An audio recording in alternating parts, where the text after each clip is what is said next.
নিজে অগ্রণী ভূমিকা পালন করে জানকে বাজি রেখে বাংলার জমিনকে ফ্যাসিস্টকে সরিয়ে দিয়েছেন, ঠিক কিনা?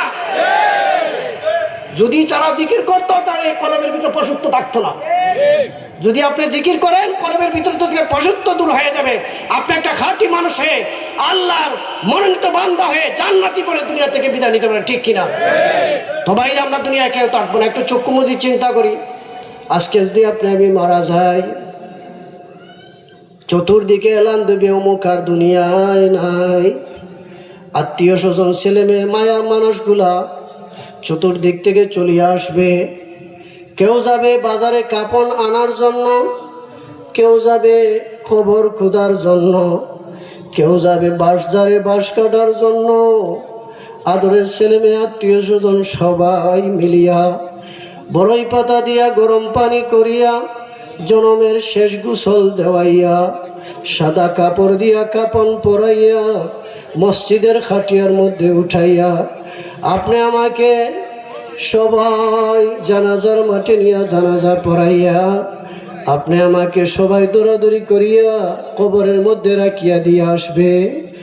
কবরে ছেলে রাখলো না, মেয়েও থাকলো না, আত্মীয় স্বজন কেউ থাকবে না। এজন্য মন রে বুঝাই রে মন, আপনি আমার মাওলা ছাড়া কেউ আপন না। এজন্য মহব্বত লাগাইতে হবে মাওলার সাথে। আর যার সাথে যার মহব্বত তার সাথে কিয়ামত। মহব্বত মাওলার সাথে লাগানোর জায়গা হলো দুনিয়ায়। দুনিয়ায় যখন আপনি আমি মাওলাকে একবার ডাক দিব, মাওলা পাক আপনি আমার ডাকে জবাব দিবেন। খোদা না খাস্তা আপনি আমি না ফরমান হইয়া কবরে গেলে হাজার হাজার বছর ডাকলে মাওলা কিন্তু জবাব দিবেন না।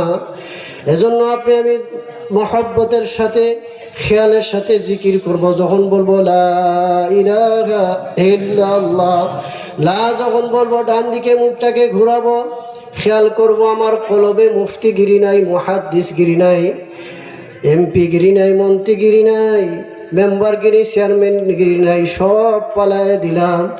আল্লাহ বাদে কেহ মাবুদ নাই।